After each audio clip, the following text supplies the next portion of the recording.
Hello and welcome to the FilmFile, episode 97 of your favourite film podcast, starring us. The film show for film geeks, by film geeks. Roll music, put a smile on your face.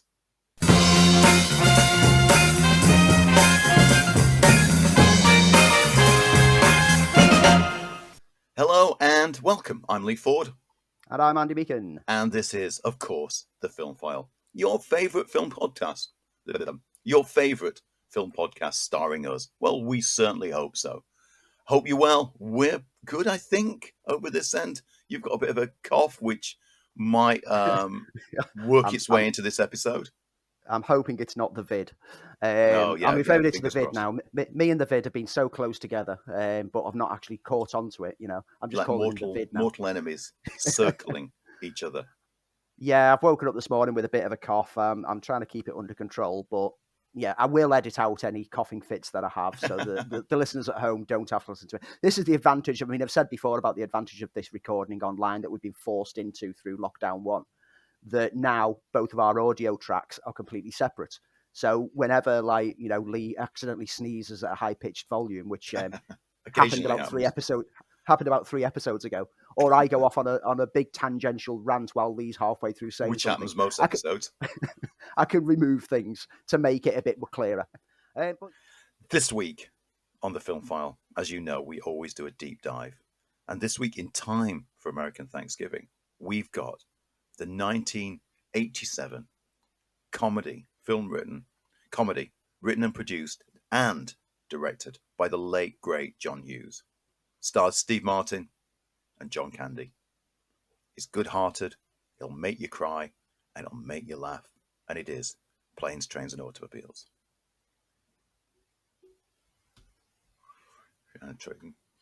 Trailer. Okie dokie doodly doodly. Okie dokie. So going back to 1987 and the late 80s in particular, John Hughes was on a roll, the top of his game. He's the man who scripted. It was Home Alone, wasn't it? Home Alone. Yeah. He gave you Ferris Bueller's Day Off. He was one of the leading comedy writers in the US at that particular time, and he had that thing that he brought to all of his projects, some which were better than others, some which were just okay. But boy, did the guy know how to write heart. And this is a film that is full of heart.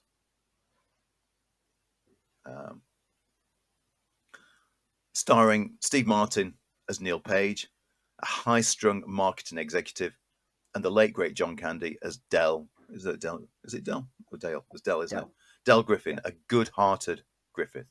As Del Griffith, a good-hearted but annoying shower ring curtain salesman, wasn't it? Yeah. John Candy as Del Griffith, a good-hearted but annoying shower curtain ring salesman. They share a 3-day adventure and odyssey trying to get Neil home to Chicago in time for Thanksgiving with his family.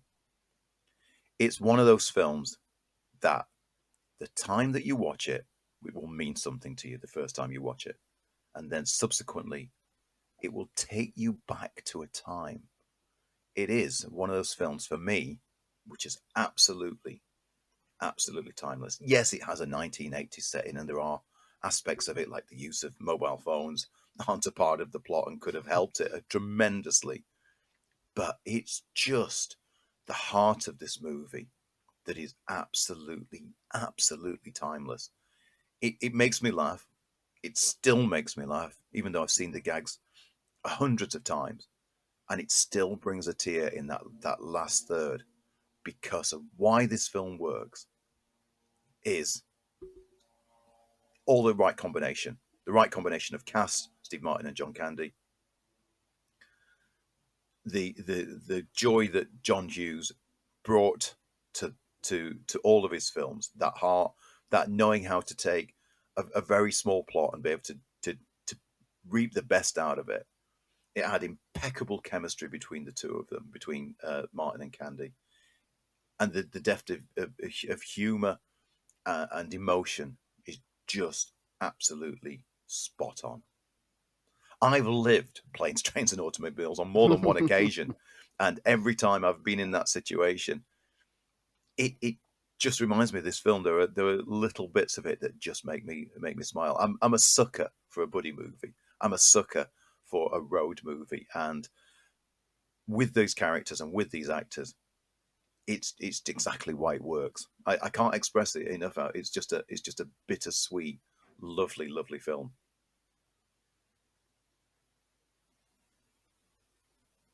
Over to you. Sorry. Oh.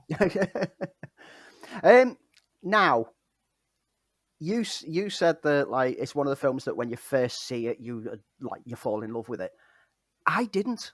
Oh, really? When I first saw Wow. this, I completely undervalued it. We were talking a few weeks ago as part of MTOS about like films throughout your lives, and one of the questions was what was the first 15 rated film that you remember seeing, and I mistakenly put something else. But when I look at the release date of this for the UK, it would have been this because I saw this on my 15th birthday. It had come out 3 weeks before my 15th birthday. And so this was my birthday treat to go and see it because I was a huge fan of Steve Martin. I loved everything that he did. I'd rented out so much of his earlier stuff and was obsessing about it. So I went to this expecting another Steve Martin film. And I did like Breakfast Club and I did like Ferris Bueller. So this was going to be perfect. Steve Martin in a film from the same guy who gave us those films. But it didn't impact on me. And I don't know why. That's Steve Martin was great in it, but I wasn't sold on John Candy. And the film seemed to drag a little. Maybe I just wasn't quite of the right frame of mind. Because when, about 10 years later, it took me about 10 years to give it another shot. And I revisited it in my 20s and felt completely different. It Okay. wasn't long. It was paced beautifully. And at that point, I realised the revelation that John Candy actually was. His Del Griffith character has more depth than what that surface level initial viewing showed me. That even in the earlier scenes, you can see the sadness bubbling under the surface as he's like being pleasant, happy, and like, this is who I am. You can see the sadness because Candy was one of those actors who could say one thing whilst his eyes told us something completely different. Yes. And he uses it beautifully throughout this to add that, like you said, the genuine heart and emotional depth of the film. It's all to do with Del Griffith. Yeah, I mean, he's the heart of the film, and you're absolutely right. And it's the one thing about good comedy, because good comedy hides great pathos, and Candy could deliver that. And it was interesting because, like you, I've always enjoyed the Steve Martin zany comedies of old, and kind of missed that Steve Martin. You know, the man with two brains, Steve Martin, the jerk, Steve Martin. And in here, in this particular film, he's the straight man for a lot of Yeah. it. He's the Grinch. He's the one who has a bigger journey to go on than Candy's character. But and it's one of those films that in anybody else's hands, without that casting, it would just be a run of cliches. But those Yeah. cliches just work perfectly with the chemistry of these two guys, and even when it becomes ridiculous at parts, and those are the moments that I absolutely enjoy and cherish. That cliche bound stories, when it's played for laughter and we play with so much heart, with absolutely beautifully rounded characters, it's just capable of generating the perfect film for me. Yeah, I mean, it's something that John Hughes was so great at. He could make a film that on the surface is a comedy, and sometimes with the wild and surreal moments, such as the passing between two trucks moments, Yes. when, which as soon as you get John Candy dressed as the devil laughing, it's like, ha ha ha ha ha, and that's it, I crease. But at the core of the film is an exploration of human emotions and drama. Yeah. The two leads are immensely likable and they play against each other to perfection. To think that Hughes originally wanted Tom Hanks as Neil and John Travolta as Del. I could see Hanks. I could see Hanks. I Travolta, can't see though. Travolta. I mean, Hanks was tied up with Big, so couldn't do the role, and the studio balked at Travolta because he was box office poison at the time. But Steve Martin in this, there is elements of that earlier Steve Martin in here. He hams up his flailing arms and frustration shtick. especially when it comes to the ranting at the car rental Yes. agent. And Candy is the lovable annoyance who only wants to be liked but keeps making mistakes. But the dialogue is where the real magic of this lies. From the sheer comedy of, where's your other hand? Or Larry Bird doesn't do as much ball handling in one night as you do in an hour, to the anger rant at the aforementioned car rental agent, to Dell's I'm the real article speech, which that is complete emotion in one 1 minute speech. It's everything sizzles. And rewatching the film, and this is a film that I now rewatch frequently. Each time I pick up on other minor details in the dialogue. Interestingly, the use of the F word in the car rental scene 18 times in 1 minute is the only reason that it got a higher R rating by the MPAA. Really? It would have scored a PG-13 otherwise. In the UK, like I've said before, it was rated 15, probably for the same reason, because that's a lot of Fs. It's over the years, I used to think that things like Weird Science and Breakfast Club and Ferris Bueller were the pinnacle of Hughes. But this has become my favourite John Hughes film. Just as it was, apparently, John Candy's and Steve Martin's favourite films of their careers. And whilst it's a Thanksgiving film in the US, which is why we're speaking about it this week, it always resonates with the UK audience as a Christmas film because it has all those right feelings about Christmas. It's about the coming together. It's about the accepting of other people's personalities that might grate on you because you don't know what's bubbling beneath the surface in that person. And it's about looking past the surface level of people to the depth within and appreciating all of humanity at the same time.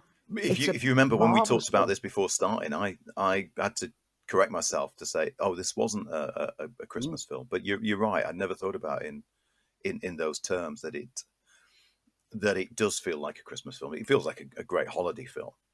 And kind of the importance of Thanksgiving in the States is to some extent slightly bigger than Christmas for a lot of people in the US, a time for family in the same way that Christmas is.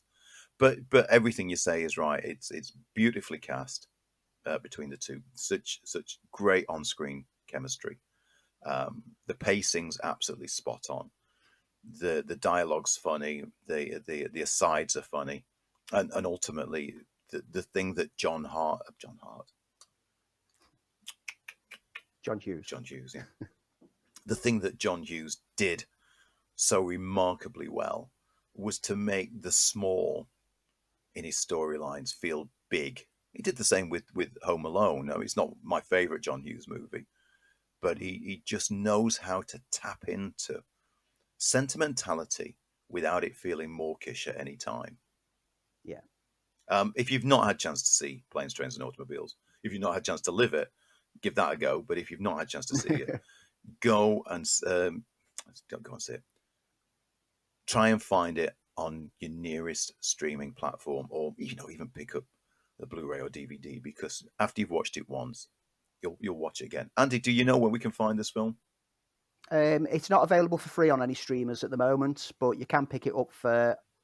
There is some good deals on buying the HD version streaming for about under £5, or you can easily pick it up on Blu-ray and DVD over at all the usual retailers. Just tell them me and Andy sent you. If, like me, you watched it and you weren't that enamored, give it another shot, because, like I said, I wasn't enamored with it until I revisited it and started to see the layers within it. It's a cracking film and definitely one to keep revisiting. There is a remake in the pipeline. Oh, is this the Will Smith thing that they've been talking about? Will Smith and Kevin Hart. I don't know. I mean, one of the things that you said is that that the film is dated by the fact that mobile phones would have got them out of this situation. So it's going to be interesting to see how they're going to deal with technology, the mobile phone issue. Yeah, the advances of technology in this day and age. I don't think it needs remaking because it does hold up so well. But we're never completely opposed to a remake, except when Kevin Hart's involved. Oh, okay. Rant over. So that's like this. Okay, I'll finish it off. So that's this week's deep dive, and we'll be back with another one next week.